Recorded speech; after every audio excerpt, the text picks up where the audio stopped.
यह वीडियो केवल सामान्य जानकारी के लिए है। कोई भी दवा लेने से पहले डॉक्टर से सलाह अवश्य लें। अगर कोई वीडियो देखकर दवा लेता है तो वह खुद जिम्मेदार होगा। धन्यवाद। हेलो दोस्तों, आज हम लोग बात करने वाले हैं गले में जो सूजन हो जाता है और उसकी वजह से जो दर्द होता है, मतलब कि टॉन्सिलाइटिस।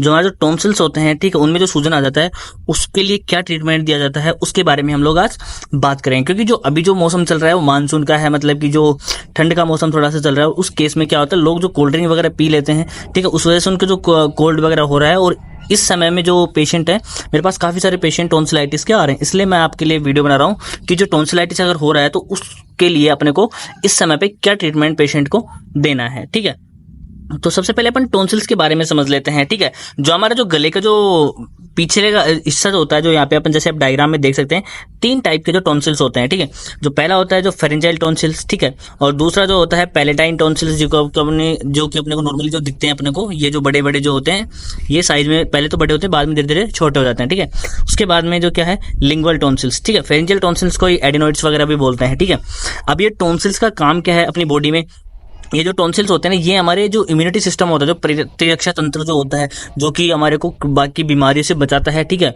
तो उसका हिस्सा होते हैं। ठीक है, उसका पार्ट होते हैं।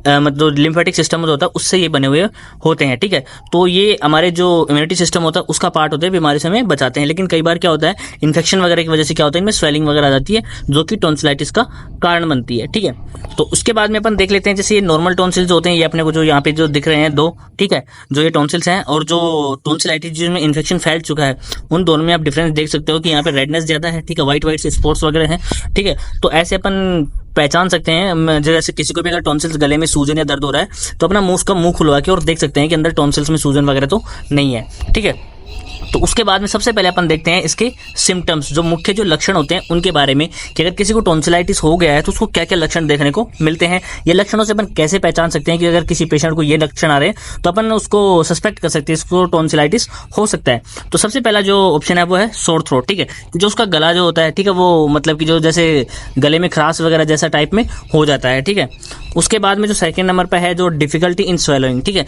जो कि कुछ भी खाएंगे पिएंगे, पानी तक पीने में क्या होता है, गले में दर्द होता है, मतलब कि निकलने में बहुत ज्यादा दिक्कत होती है।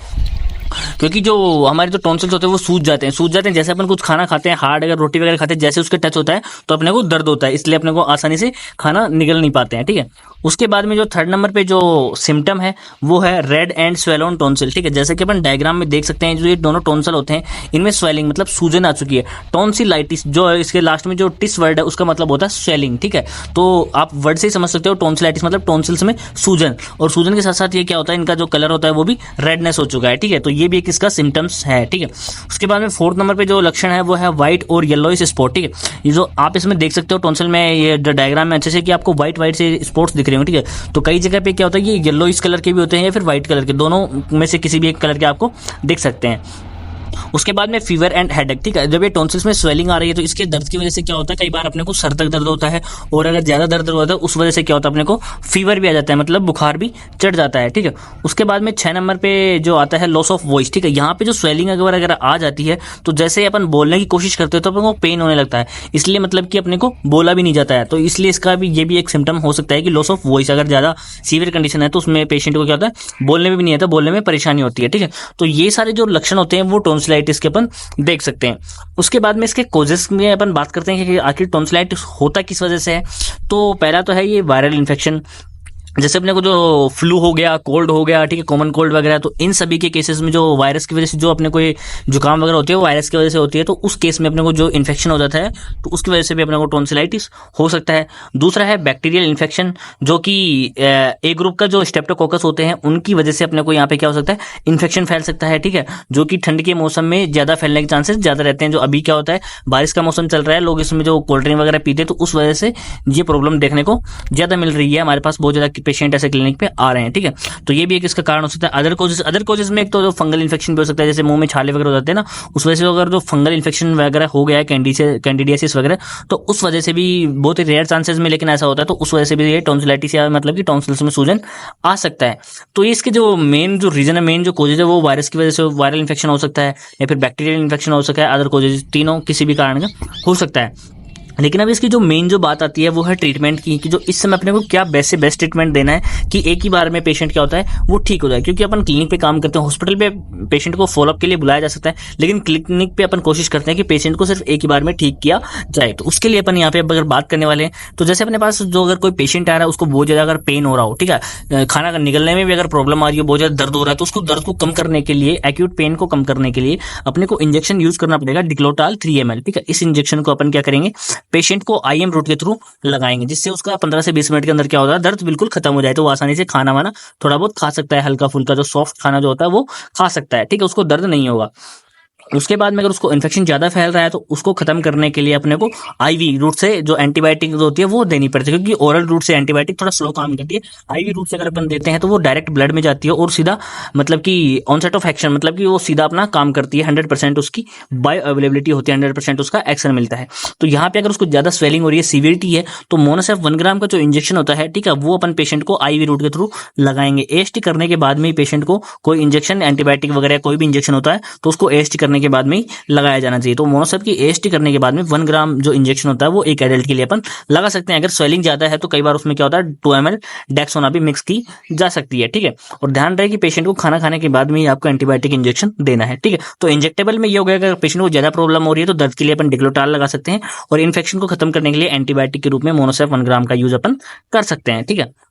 उसके बाद में जो फर्स्ट नंबर पे जो आती है कि जो पेशेंट को जो दर्द हो रहा है, ठीक है, जो सिम्टम्स के अकॉर्डिंग अपने को सिम्टोमेटिक अगर ट्रीटमेंट को अपन फॉलो करें, ठीक है, तो सबसे पहले जो पेशेंट को जो दर्द हो रहा है, ठीक है, जो स्वेलिंग है उसको खत्म करने के लिए ज़ीरोडोल SP देनी पड़ेगी। जो उसको फीवर आ रहा है, ठीक है, एसिक्लोफेनेक उसके दर्द को खत्म करेगा, और सेरोपेप्टाइड जो है उसको जो स्वेलिंग आ रही है, सूजन जो आ रहा है उसको खत्म करेगा। पैरासीटामोल जो उसकी वजह से जो फीवर आ रहा है, हेडेक वगैरह है, उस सबको खत्म कर देगा। तो ज़ीरोडोल SP की जो टैबलेट होती है वो पेशेंट को अगर ज्यादा प्रॉब्लम है तो दिन में 3 बार दी जा सकती है, वरना दिन में 2 बार भी अपन उसको दे सकते हैं। खाना खाने के बाद में टैबलेट पेशेंट को दी जाती है।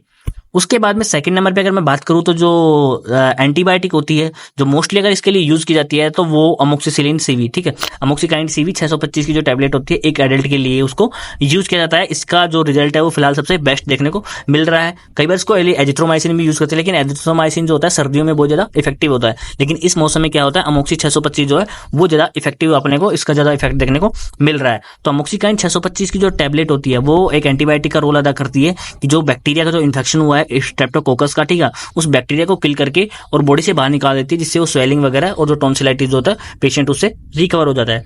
तो जो मोक्सिकाइन 625 की जो टैबलेट होती है वो पेशेंट को एक टैबलेट सुबह और एक टैबलेट शाम को खाना खाने के बाद में दी जाती है। उसके बाद में अपन बात करते हैं कि जो टैबलेट है मोन्टेक LC, ठीक है, मोन्टेलकास्ट LC टैबलेट की क्यों जरूरत पड़ती है, क्योंकि अपने को एक एंटी हिस्टामिनिक देने की जरूरत पड़ती है। क्योंकि जो पेशेंट को जो कोल्ड है, कई बार क्या होता है जैसे जुकाम वगैरह हो रही है, गला बैठा हुआ, उसका गला बोला नहीं जा रहा है, ठीक है, तो उसके लिए अपने को एंटी हिस्टामिनिक देने की जरूरत है। कई बार हो सकता है उसको रनी नोज वाली प्रॉब्लम भी हो सकती है, तो अगर किसी को टॉन्सिलाइटिस हुआ है तो उसके अंदर आपको एंटी हिस्टामिनिक देना चाहिए, बहुत ज्यादा जरूरत है, उससे पेशेंट बहुत जल्दी रिकवर हो जाएगा, ठीक है। तो मोन्टेक LC की जो टैबलेट होती है मोन्टेलकास्ट लिवोसिट्राजिन, वो अगर अपन पेशेंट को देंगे तो एक टैबलेट सुबह और एक टैबलेट शाम को, ठीक है, दिन में 2 बार देंगे खाना खाने के बाद में, वो इन्हीं टैबलेट्स के साथ में अपन दे सकते हैं, ठीक है। उसके बाद में जो 4th नंबर पे जो टैबलेट आती है वो है टैबलेट ओमनाकोर्टिल, ठीक है। ओमनाकोर्टिल 10 mg जो प्रेडनिसोलोन 10 mg जो टैबलेट है वो एक स्टेरॉइडल टैबलेट है, ठीक है। किसी भी जो बीमारी को खत्म करने के लिए स्टेरॉइड्स का बहुत ज्यादा रोल होता है, ठीक है, क्योंकि ये जो इफेक्ट जो होता है मेडिसिन का उसको बढ़ा देते हैं और बॉडी के अंदर जो पेन वगैरह वीकनेस होती है उसको कम कर देते हैं, ठीक है। तो जो हमारे जो टॉन्सिल्स में जो स्वेलिंग हो रही है, जो पेन हो रहा है, तो उसको बिल्कुल रिड्यूस कर देंगे और जो रिकवरी का जो टाइम होता है वो भी कम हो जाएगा, मतलब पेशेंट बहुत जल्दी रिकवर हो जाता है। तो ओमनाकोर्टिल 10 mg जो टैबलेट है एक टैबलेट सुबह और एक टैबलेट शाम को पेशेंट को खाना खाने के बाद में दी जाती है। जब भी अभी किसी पेशेंट को अपन 625 mg की टैबलेट देते हैं तो उसको हमेशा बोलना होता है कि हल्का फुल्का नाश्ता करके टैबलेट ना ले, क्योंकि काफी हैवी एंटीबायोटिक होती है, तो उसको कृपया पेट भर के खाना खाने के बाद में उसको ये दी जानी चाहिए। क्योंकि अगर अपन डायरेक्टली अगर उसको थोड़ा हल्का फुल्का खाना खाया और उसने ले लिया, मान ले कई बार अपन जैसे फीवर उतारने के लिए बिस्किट के साथ भी दे देते हैं पैरासीटामोल की टैबलेट, लेकिन इस केस में आपको ऐसा नहीं करना है। अगर वो बिस्किट वगैरह खा के अगर ये टैबलेट ले रहा है तो उसको डायरिया जैसी प्रॉब्लम हो सकती है, स्टमक पेन वगैरह उसको हो सकता है। तो आप मोक्सिकाइन जब भी किसी पेशेंट को दे तो ध्यान रखें पेशेंट ने पेट भर के खाना खा रखा हो, ठीक है। उसके बाद में जो टैबलेट आती है, टैबलेट स्पोरलैक डीएस, ठीक है, स्पोरलैक डीएस जिसके अंदर आता है लैक्टिक एसिड बेसिलस। जो अभी मैंने बताया कि जो मोक्सिकाइन 625 की जो टैबलेट होती है वो काफी हैवी एंटीबायोटिक है, ठीक है। कई बार क्या होता है कि अपने पेट के अंदर जो जरूरत के जो बैक्टीरिया होते हैं उनको भी ये किल कर देती है, जिस वजह से अपने को जो खाना को पचाने में मुश्किल होती है, एसिडिटी बढ़ सकती है, ठीक है, और जो डायरिया जैसी प्रॉब्लम हो सकती है। तो उसको रोकने के लिए, उससे बचने के लिए अमोक्सी 625 के साथ में Sporlac DS tablet, lactic acid bacillus की टैबलेट दी जाती है, ताकि जो अपन खाना खा रहे हैं वो अच्छे से पच जाए और डायरिया जैसी कोई प्रॉब्लम अपने को देखने को ना मिले। तो अमोक्सी 625 के साथ में इस टैबलेट को लेना बहुत ज्यादा जरूरी होता है, जो कि एक टैबलेट सुबह और एक टैबलेट शाम को अपन इसी के साथ में ले सकते हैं। तो मैं आपको बता दूं ये सारी टैबलेट सुबह शाम एक साथ ली जा सकती हैं, ठीक है, खाना खाने के बाद में, ठीक है। उसके बाद में 6 नंबर पे जो आता है, जो कि अपने को सिम्टम्स में देखा है कि जो अपने को टॉन्सिल्स वगैरह हो रखे हैं, उस वजह से कई बार क्या होता है कि मुंह से अपने को स्मेल आने लगती है, ठीक है, या फिर जो इसके अंदर जो क्लोरहेक्सिडिन होता है, ठीक है, वो एक लोकल एक्शन करता है, ठीक है, जो हमारे जो गले के अंदर जो स्वेलिंग हो रखी है उसके ऊपर ऑन सेट ऑफ एक्शन, मतलब कि लोकली जाके इफेक्ट करता है, जिससे पेशेंट की रिकवरी में आसानी होती है। और जो अगर आपके माउथ से अगर स्मेल वगैरह आ रही है टॉन्सिलाइटिस की वजह से, तो वो भी बिल्कुल खत्म हो जाती है। तो क्लोरहेक्सिडिन जो माउथ वॉश आता है दिन में, अपन इससे खाना खाने से पहले, ठीक है, और खाना खाने के बाद में, ठीक है, दिन में 3 बार अपन इसको क्या कर सकते हैं, इससे माउथ वॉश कर सकते हैं। अगर आप ये ट्रीटमेंट कंटिन्यूसली यूज करते हो तो 3 दिन के अंदर अंदर पेशेंट का जो टॉन्सिल्स होते हैं बिल्कुल खत्म हो जाते हैं, बिल्कुल मतलब कि जो स्वेलिंग हो रही है बिल्कुल सही हो जाती है, ठीक है। तो ये ट्रीटमेंट जो होता है वो जो हॉस्पिटल वगैरह हो या फिर क्लिनिक वगैरह हो, डॉक्टर्स के द्वारा यही ट्रीटमेंट दिया जाता है। उसके बाद में मैं खाने की बात करूँ कि डाइट को क्या फॉलो करवाना है, स्टे हाइड्रेटेड, ठीक है। पेशेंट को मतलब कि कंटिन्यूसली पानी या जूसेस वगैरह वो पी सकता है। ईट सॉफ्ट फूड, उसको सॉफ्ट खाना खाने के लिए आप बोल सकते हैं, क्योंकि अगर जैसे वो हार्ड खाना खाएगा तो उसको जैसे ही टॉन्सिल्स के टच होगा तो उसको पेन फील हो सकता है। इसलिए कोशिश करें कि उसको जब तक वो ठीक ना हो जाए, ठीक है, तब तक क्या करना, 2 से 3 दिन के लिए उसको सॉफ्ट खाना खाने के लिए आप बोलिए। अवॉइड स्पाइसी एंड एसिडिक, ठीक है, उसको ज़्यादा जो तेज जो खाना होता है, स्पाइसी जो मिर्ची वाला खाना होता है वो खाने से आप मना कीजिए। एसिडिक जिसके अंदर जो सिट्रस फ्रूट वगैरह या टोमेटो वगैरह जो होते हैं उनके लिए आप मना कर दीजिए कि वो सब कम से कम खाए, ठीक है। अदरवाइज अगर ये सब खाएगा तो उसको पेन भी ज़्यादा होगा और ये जो टॉन्सिलाइटिस की जो प्रॉब्लम है वो और ज़्यादा सीवियर हो सकती है। अवॉइड डेयरी प्रोडक्ट्स, ठीक है, डेयरी प्रोडक्ट्स उसको बिल्कुल भी नहीं खाने। छाछ, घी, दूध, दही है ना, और मक्खन वगैरह होता है, इन सबको अवॉइड करना है। जब अगर किसी को टॉन्सिलाइटिस हो रखा है तो आप उसको इस डाइट को फॉलो करवा सकते हैं कि क्या चीज़ें अवॉइड करनी है, क्या उसको खाने के लिए बोलना है, ठीक है। तो ये जो मैंने बताया कि जो ये ओरल ट्रीटमेंट है, ठीक है, और जो आईवी ट्रीटमेंट है, दोनों एक साथ दिए जा सकते हैं, ठीक है। कई बार मेरे पास कमेंट आता है कि सर इंजेक्शन के साथ में जो आपने जो ट्रीटमेंट बताया आगे वो भी दिया जा सकता है।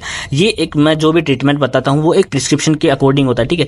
मतलब आपको ये इंजेक्शन भी देने हैं और ये ओरल ट्रीटमेंट भी देना है। फॉर जो नेक्स्ट 3 डेज के लिए आप उनको दे सकते हो। इंजेक्शन आपको सिर्फ एक बार ही लगाना है, ठीक। उसके बाद में जो अगले 3 दिन के लिए 3 डेज के लिए आप उसको ये ट्रीटमेंट दे सकते हो, जिससे उसकी जो टॉन्सिल्स में सूजन है वो बिल्कुल खत्म हो जाएगी, पेशेंट 100% रिकवर हो जाएगा। और जब भी नेक्स्ट कभी भी उसको कोई बीमारी वो सिर्फ आप ही के पास आएगा, ठीक है। तो आज की वीडियो में सिर्फ इतना ही। आशा करता हूं कि आपको अच्छे से समझ में आया होगा। अगर आपकी कोई क्वेरी है तो आप हमें कमेंट में बता सकते हैं, और हमने लिंक डिस्क्रिप्शन में डाल दिया टेलीग्राम की, वहां पे आप ज्वाइन हो सकते हैं, ठीक है, फॉलो कर सकते हैं हमको, ठीक है। तो अगर आपको वीडियो अच्छी लगी तो लाइक, शेयर, सब्सक्राइब करें। थैंक यू, धन्यवाद, जय हिंद, जय भारत।